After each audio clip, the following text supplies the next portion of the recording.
إبراهيم الأدهم رحمة الله عليه أي الله شيء سوى صدح مع الموضوع عنتعن أي رجل لو يعلم الملوك وأبناؤهم ما نحن فيه لجالدونا بالسيوف ونن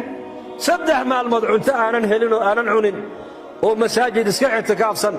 مر أمض علمك براع مر إسقى علمada wax ka barta mar ilaahay buu bariyaa mar dadku ilaahay xaqiisa ugu yeedha saddex maalmood waa qatan yahay waxa uu leeyahay dhageyso boqorada iyo wiilashoodu nolosha aan ku jiro haday ogaan lahaayeen seef bay iga qaadan lahaayeen guud ama jadal macaanka aan dareemay raaxada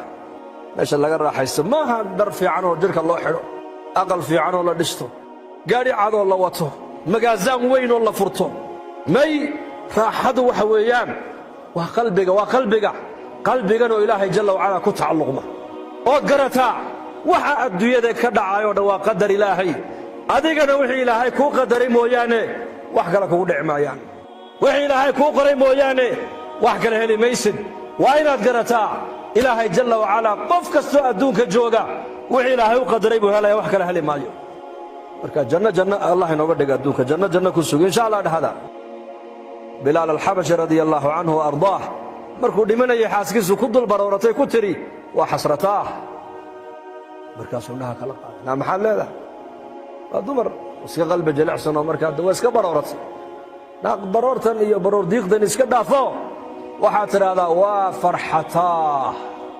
ma anta waa farxad iyo dhabuudo markaasay ku tiri maxaa ku farxa waadiga iga dhimanaya sakaraadkii baad wuxuu gadan nalqa al ahibbah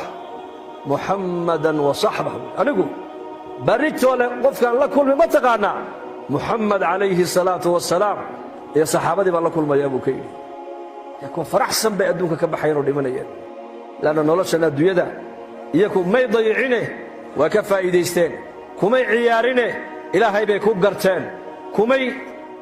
شهوات كوكو كمي راعينه أحكام تأيين راعين الدوية ما يعمرينه آخرة يعمرتين آخرة مركي حقاق سدين نولش يا ديودنا وسيا حقاق تمركز إنكم ما أنت واحد اسكت ديني إننا ديودا دسنا أنقر حنو وان دسني هذا نتت كمان الرحمة هيان قف قصدوا على يا مانت إلهي جل وعلا هنوصل نقولنا هتوبت كان خاصة نقول كنا إلهي بأن كاني ونقول أبتقول ولا تيم بنو ملاين تينا بدنه إلهي بنقول كنا إنما كنسيو إن الدجية سوما هنده أبني ما كوه يسنا أرزاقات باتكو حيستان دين باتكو حيستان دعوات باتكو حيستان نبتقلياتكو حيستان سوما هنده هذا أسبابتا وحاسو النعمة أي نوجود دائما سوا محي قرآن كإلهي كل شيء الذين إن مكناهم في الأرض أقاموا الصلاة وآتوا الزكاة وأمروا بالمعروف ونهوا عن المنكر ولله عاقبة الأمور بإلهي تبارك وتعالى كوا دولك آن مكن سنين دولك آن دجنو أسبابتا دولك أي كم مكن سدان وحكمدا صلاة وقام بإلهي هذه دلك لا أتكتمدي ونوال بوانوغنا نوال بميل بوكيمدي قبل هذا وحكيمنا كينيا دي نكويا الله سومالي دو إلهي داعي أما دلكي بقى لقى يابا إن لقى يمدو الله شقى يمدي هلكن هذه إلهي دولك إنا كيني وددك دولك جوغانا ماركتاني أي نبي نوغيسن oo nabad iyo barwaaqo aan kula noolnahay waxa la doonayaa xaq baa la inagu leeyahay ilaahayna abuur xaqiisa han ilaalino oo inagu ka muslim ahaan qof bila salaad ya dadkeena lagu arkin qoys walba qof bila salaad ya lagu arkin aqaamu salaata ba ilaahay salaaday oogaan bimaana isaguna waa tukanaya weeyaan awqaadeedii buu ilaalinaya aqoonteedii buu leeyahay dadka kalena waa u yeedhay wuxuu yiraahdaa salaadaha tukanayna mariya وآتوا الزكاة نوي بحيان بالهي ما القبلنا دينن حداد مسلمين تين يقولون والمقالة فقراء ضعفاء مساكين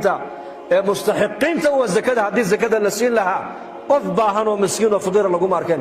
لأن تريد إنه ما بدو مسلم تصوم مقالة كنول وحاو نقول لها غنم ونقول لها باهي بني آدم ككاف طويب ونقول لها وشرفنا وأمروا بالمعروف ذاتك وانا قفر يا ذاتك الله نوشهين رسول معروف ابن عباس وحيري وتوحيدك ذاتك لا إله إلا الله بالله ويريا ذاتك إسلام ماذا لا قادسينيا ذاتك وحا لا قادسينيا توحيدك الله ويريا وحي وناقة شرعك إن فريب الله فريا وراس المنكر نوى محي ينهون عن المنكر ومحي منكر كذاتك كرر بيسان وحا ليدي راس المنكر نوى الشركة وقال لماذا kufriga iyo gaalnimadan ummadda waan ugu digaynaa oo leenahay ka daayo ka toobadkan ilaahay uga soo noqda walillaahi caaqibatu lumuur afartaa khasnadood bay culimmadu leeyihiin waa asbaab atamkiin weeyaan xataa hadday dhacdo dowladdu inay noqoto dowlad islaamiya oo shareecadda islaamka dabaqaysa dacwaddu istaagi mayso bal muslimiintu waa inay dacwadda ka shaqeeyaan wanaag faridda iyo xuma ka reebidda waa inay shaqadaa noqoto shaqo joogtaa oo dowladduna ka shaqaynayso oo muslimiinta dhammaanna ay ka wada shaqeeyaan waa asbaabta dhulka ilaahay nagu makansiinayo ee dhulka ilaahay nagu dejiyo ee ku barakoobayno ee amniguna ku siyaadaayo ee barwaaqaduna xagga samada iyo dhulkaba ilaahay nooga keenayo ibraahim alkhaliil calayhi asalaam markuu haajaro soo qaadaya ismaaciil ee uu ka keenay quds shariif ilaahay ay noo xoreeye uu afar buurood dhexdooda uu keenay waa meesha maka ay ku taallo oo bilaabaad oo bilaa biyo ah oo wehelna aanan ku haysan halkaa markuu keenay buu jibriil ku yidhi xaaskaaga dhaadhici uu ka dhaadhiciye faraskii ilmaheedana u dhiib waa u dhiibay baad iyo biyo waxaad u haysa si uu siiyey ka noqo buu ku yidhahdo qudus ku noqo waa dhul qabow buu ka keenay oo beero leh oo camiran oo qurux badan oo dooga oo dadkii ehelkeedoo dhan ay joogaan meesha uu keenayna waa maka waa afar buurood dhexdood samada mooyaane xataa dhulka lama arka baa layidhi wahdi lagu dhaadhacayo qofku markuu ku dhaadhaco baa layidhi buurihii iminka waa la baabiiye berigaa buuraha unbuu qofku arki jiray samada maahayna meel kale qofku uma bannaana baa layidhi halkaasaa nebi ibraahim lagu yidhi xaaskaaga haajarana dhaadhici baadiya biyo waxaad u wata siiyo u dhig ilmaheedana u dhiib kana noqo adiguyo hana soo daymoonin hana la hadlin baa lagu yidhi hadday kula hadasho uu sii jeesta markiiba haajara hadashay ibraahiim wuu istaagay ma halkan baad nagaga noqotoodna dhigtay annaka madaxuu u ruxay maxay ka dhigan tahay weyaan nacam way fikirtay waa nebigu amar alla mooyaane amar kale kuma socdeen malaha waa la amray dee allaahu amaraka bi haadaa halkaa inaad aniga ilmahaygana dhigtood nagaga noqoto ma ilaahay baa ku amray ishaara ilaa nacam idan laa yudayicanaa bay ku tiri marba haddii amar alla halka aad nagu keentood nagaga tegtay nama dayacaye asagaa nagu filan iska soco bay ku tiri haweenayda se ilahay u taqaana ka warrama haweenkana waxaa la rabaa dadka taariikhdooda dahabka ilaahay uu ka reebay ee axaadiista saxiixa nebigeenu noogaga warramay inaad ku dayataan ood ilaahay ku xidhnaataan oo mu'minaad noqoto gabadhu gurijoog noqoto oo dhasheeda diinta ku tarbiyadayso ibraahim calayhi salaam markaa u dhaqaaqay khalaas jabalu abi qubays buurta la yidhaha markuu gadaasheeda uu ka wareegay uu gartay xataa hadduu soo daymoodana inuusan arkaynin ayuu xagga beydka ilaahay soo qaabilay baa layidhi markaas fii suurati ibraahim waa ka ilaahay qur-aanka ku yidhi rabbanaa innii askantu min durriyatii biwaadin hayri dii zarcin cinda baytika almuxaram rabbanaa liyuqiimuu asalaaة fajcal afidatan min annaasi tahwii ilayhim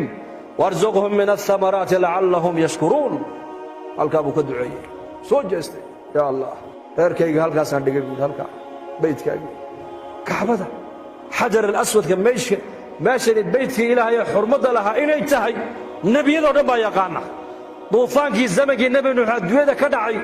ayaa daboolay baa layidhi wailaa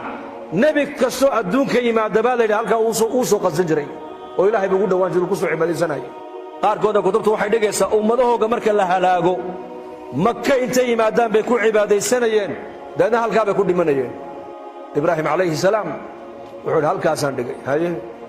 meeshaas zaraacad ma le welibana beer ma le beera ma le waa dhul kululoo engegsan biyo ma le rabbanaa liyuqiimuu salaa ilaah waxaad ka dhigtaa kuwa qoyska halkaa aan kaga tegey kuwa salaadda ooga ilaahu ka dhig buu yidhi salaaddu waa diin salaaddu waa cibaara can iddiin bay culimmadu leeyihiin qofka diintiisa meesha laga gartaa waa salaadda weeyaan salaaddu waa asbaab altamkiin ibraahim calayhi salaam qoyskiisii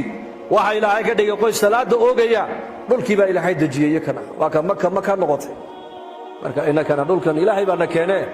hayaanan ku qancin maaragtaanay cibaadada keliye een culimmadeenna han isgarab taagno oo dacwadda han isku taagno oo qofka muslimka gabadha muslimadda iyo inanka muslimka intuba diintan xil baa inaga saarana insha allah innakuna diinta dadaalkayga hanu guntanno ha ka shaqayno oo dadaalka diintu wax adag ma aha adigu waxaa laga rabaa gabdhuhuna gabdhaha inay ku dadaalaan ragguna ragga inay salaadiyo khayrka ugu yeedhaan ubadkeenna inaan madaarista keenno culummo ka dhigno oo ubadkeennu innaka ayna dhammaan